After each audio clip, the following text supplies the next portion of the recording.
Thanks for coming out. I think recapping the game, I think one of the things I didn't touch on post game that I do want to make sure I say, I think one of the things I was probably most proud of is that was by far and away the most effort and strain that our team has put on tape since I've been here. I know it's only been 3 games, but I just thought we played harder than we did the first 2 weeks, and that was something that we really challenged them to do, and I think that showed up all over the tape. So we were excited for that. I think a lot of the keys to victory we talked about coming out of the game, but again, when you win the turnover battle in an SEC game on the road, 3-0, that's going to lead to success a lot.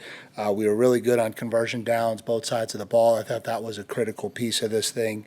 Twice we had offensive drives start inside the 10-yard line, and we were able to take them all the way down the field and score. And so I think those were the positives coming out. Negatives, obviously, the penalties is something we've got to get cleaned up quickly. They came in a lot of different ways. We had pre-snap penalties, we had blocking penalties, we had over-aggression penalties, and so those kind of just cropped up out of nowhere a little bit, and so we got to get that fixed really quick. And I think just all in all, the way we finished the game wasn't good enough, especially on defense and special teams. And so I think we've got to learn how to play the complete 4 quarters the right way. From our standpoint, our linemen of the week were Shamar Stewart on defense and Trey Zune on offense. Trey Zune was also the SEC Offensive Lineman of the Week, so we're excited for him. Our players of the week, Marcel Reed was on offense, Cassius Howell was on defense, and Torian York was the special teams player of the week. And so excited for those guys. As we flip the page, moving ahead to Bowling Green, obviously a school that's very dear to me. Spent 5 years at Bowling Green as a defensive coordinator. Family absolutely love that town, have a lot of really fond memories, and still a lot of really good friends that live up in Bowling Green. And so a lot of respect for that school, a lot of respect for that university and their program. Coach Scott Leffler, their head coach, I've known for a long time. I've gone against him back when he was an offensive coordinator and I was a defensive coordinator. I think it was 3 times that I counted that we went against each other, and so very familiar with him and what they do on offense. He does a really, really good job offensively. They've got a really talented group on offense. They have quarterback Connor Bezdelic, who was at Missouri the last time we actually won our road game. He was the quarterback for Missouri that day, and a little bit of irony, they got 3 really talented running backs. They got a wide receiver who transferred in from Auburn. They got a tight end who's leading the country in reception yards for a tight end, really talented football player. They got 5 offensive linemen who are multi-year starters, and so it's a really experienced offensive group. They present a lot of stress on you with how they run their system. They do a really, really good job, and so this is a talented group for sure. Defensively, they're led by Steve Morrison. I know him a lot from my days back in the MAC. He's been a defensive coordinator now at Bowling Green for 6 years, and they play like it. They play like a group that's really comfortable in the system. They're able to jump in and out of 4-down and 3-down fronts. They got some experienced athletic kids up front. They got a linebacker, Joseph Sipp, in the middle, who's a really talented player, can go sideline to sideline, makes a ton of plays. And they've got an elite corner in Jordan Oladukin out on the outside, and so they're talented at every level. They're going to present problems, and we got to get ourselves ready to play. And so that's kind of where we're at. From there, I'll open up the questions. Down front, Brent. To follow up, how much you'll miss Tyreek Chappelle. You told us about it afterward, and you're kind of playing, what that means to the secondary and moving forward, and how much you'll miss him as well. Yeah, I mean, obviously, Tyreek was having a really, really good year and had done an awful lot through spring ball and fall camp and was playing at a really high level, and so he'll be missed tremendously. I think he was certainly one of, if not the most talented player we had back there in the secondary, but injuries happen, and so it's got to be the next man up, and we got to get ourselves ready to go. And obviously, Jaden Hill will play a big role in that, and we'll start to figure out who potentially shuffles in and around that position. I don't think it will be the names everyone is thinking. It's not the familiar names going back to nickel. I think the 2 defensive structures are completely different, but I do think there's some corners that we'll start looking at that position to kind of get ourselves through the rest of the year. And the games seem longer than ever, and I know there are bills to pay for people, in terms of the commercial breaks and all those things. From a coaching standpoint, do you mind that? Do you care? Do you get to coach more because of that, or what is your approach on that? Honestly, I don't notice it as much. It was like the first thing my family said to me after the game was like, God, that took forever. But like when you're in it, like you don't notice it. I guess there was like a sequence of like back-to-back timeouts and TVs. Like you just don't notice that. Like so while all that stuff is going on and it's a lull for the people watching it, when you're in it, you're just going. And so I guess to just say I don't really notice that part of it it. You just go start to finish, and you watch the clock go, and then it's over, and then you look at a watch, and it's like, wow, I didn't realize it was 5 hours later and stuff like that. But you don't really pay attention. No, honest to God, you're just going. Like when the game starts, like you're just going, and then the game's over, and then that's probably the first time you pick your head up out of the sand and figure out what actually happened. Second row on the left, Alex, and then down front, Travis.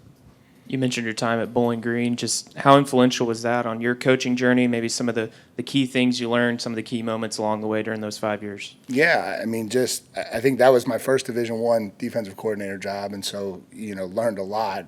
Probably got there not quite ready to be a Division I defensive coordinator, and think certainly left with one of the best defenses in the country. And along the way, I think started to shape this package into what it's become. Certainly, what it meant to be a coach and a defensive coordinator at the Division I level, managing staff, and then just relationships. I think there's so many players. I think Wake Forest and Bowling Green are probably the two places where I have the most connections, and Bowling Green probably the most. I think there's like 7 or 8 kids from Bowling Green coming out to the game this weekend, and there'll be people on the sidelines and stuff that I've known for a long time. And so I just think the relationships and the connections. Down front, Travis, and then go to the left. With a couple days removed now, how are y'all managing the quarterback situation? How is Connor's recovery going? Yeah, so Connor's going to be listed as day-to-day and week-to-week, however you want to word that. We'll kind of get him through and see where he's at with everything. We'll continue to manage the quarterback room very similar to how we have, and play the guy on Saturday that we think gives us the best chance to win. And then what was it about EJ that stood out to you that y'all pursued him, and what has he been able to bring to the program so far? Yeah, I think one was he was. We remembered EJ from high school, and so there's a character element when you're in the transfer portal. One of the things you're always trying to make sure is that you protect the character and culture of your locker room, and so when you have connections with people, that helps. And so we knew him from his days as a running back in Dallas. Remembered him obviously, and had a lot of respect for who he was as a young man. And then when we put the film on from Stanford, he had been a really productive football player. And so the combination of getting a kid who you were familiar with, who had been very productive at the Power 5 level, it just seemed to make sense for what we were looking for. Front left, Cease, and then we'll go to Mark. Either way, we'll flip. There you go. Guys Give can the get old an arm man. wrestling match for it if you'd like. If we go back a little bit to Chappelle, you also didn't have Jones and Brooks go out in the second. Other than the interception, Mertz had some pretty good numbers. I just wondered how you graded your secondary with so many moving parts that last game. Yeah, not great. We weren't bad, but we weren't great. And I think we're still learning how to play the coverage and the system at the level that we want to. I think there's a little bit more that goes into it when you start playing SEC talent on the outside, and it's not just straight, I got him, and, you're trying to do some different things with combination coverages and how you're trying to pass things off and some of that stuff. And I don't think we always did that exactly the way we wanted to, but I do think at the end of the day, we executed the plan the way we wanted to create a multitude of looks for them. But we certainly could have been a lot more detailed in how we did it. Front left, Mark.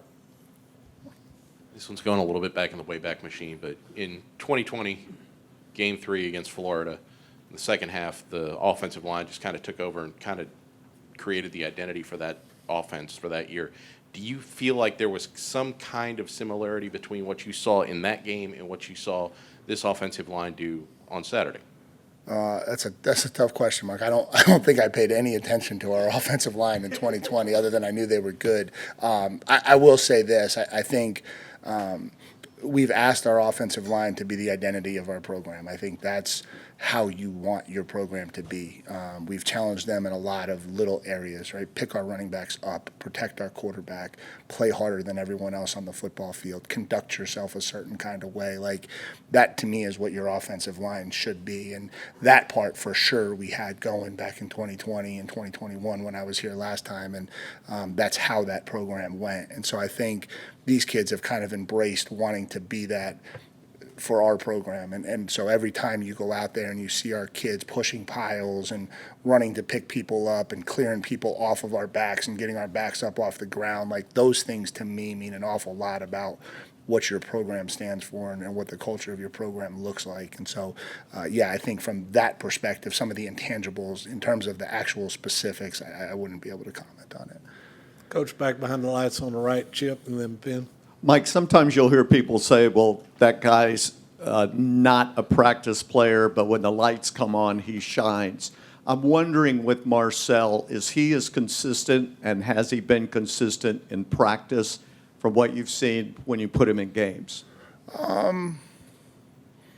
You know, it's such a small sample size in games to say that he's been consistent. I think we feel really comfortable with who Marcel is. Like, it's never been, it always has to land on these seesaws of like good and bad, right? There's nowhere in between a lot of times when these conversations happen. But you know, we have a lot of confidence in Marcel. We always have. I've stood on this podium multiple times and talked about him as a really talented quarterback long before he had to go into a game and try to win us one. And so you know, that's why I think I said after the game it didn't surprise me. And so is he as consistent? Yeah, he's consistent, and he's young, and he goes through the ups and downs of being a quarterback, no different than Connor, no different than Jalen. And he's got a skill set that we can work with, and we have a lot of confidence that we can put points on the board when he's our quarterback. Staying back behind the lights on the right, Ben. Speaking to Marcel, just how have you seen him, especially on the 2 touchdown plays? It looked like the first one kind of went through multiple progressions. The second one had the flat there. He talked about it after the game, but was able to see the opening up on the touchdown down the field. Just what have you seen from him in practice in moments like that? Kind of maybe reading defenses at a deeper level instead of just the first option, being able to go through and find those options. Yeah, I mean, I think that's something that Colin works with all of our quarterbacks and him, in particular on all the time. I think there has to be a progression to our process. We talk every week about and the quarterbacks will tell you this, the thing I yell at them the most is when they make scout team throws. Like, I don't want to see you make a scout team throw just because a guy is open if that's not where the ball should go, right? The ball's got to go where the ball's supposed to go based on coverage, look, leverage, not just because Noah Thomas can run past the scout team quarterback, are you going to just throw the ball there? And so I think we harp that stuff a lot, and so we see it every day because I think Colin demands it of him. And so I think that's maybe some of the improvement that we've gotten from him. And just quick follow-up on Tyreek. I know it just happened, but have y'all, in terms of discussion about potentially getting a medical red shirt, is that something he's expressed interest in, or are y'all still working through that? Or probably still working through it. Now, it's not even a medical red shirt for him. This is just Tyreek's 4th year. And so from his perspective, in terms of just eligibility, regardless of what ultimately he decides to do, from an eligibility standpoint, this will just be a redshirt year for him, and he'll have another year of college football to play if he chooses to. Staying back behind the lights, Tyler in the middle. Yeah, Mike, you see what Bowling Green, did to Penn State a couple weeks ago, and does something like that kind of help open the eyes to the team and your familiarity with the program of, helping them realize that, this could potentially be a trap game. It's not, it is at a conference, but just, getting them, still ready for an opponent like Bowling Green. Yeah, we get ready for Bowling Green because we respect every opponent we play, and we know everyone can beat us. And so I don't think of it as a trap game. I don't think of it as an out-of-conference game. I think of it as a must-win Saturday night in Kyle Field. And so that's how we're going to treat every game we play. This one's no different. They're a talented football team regardless of their results.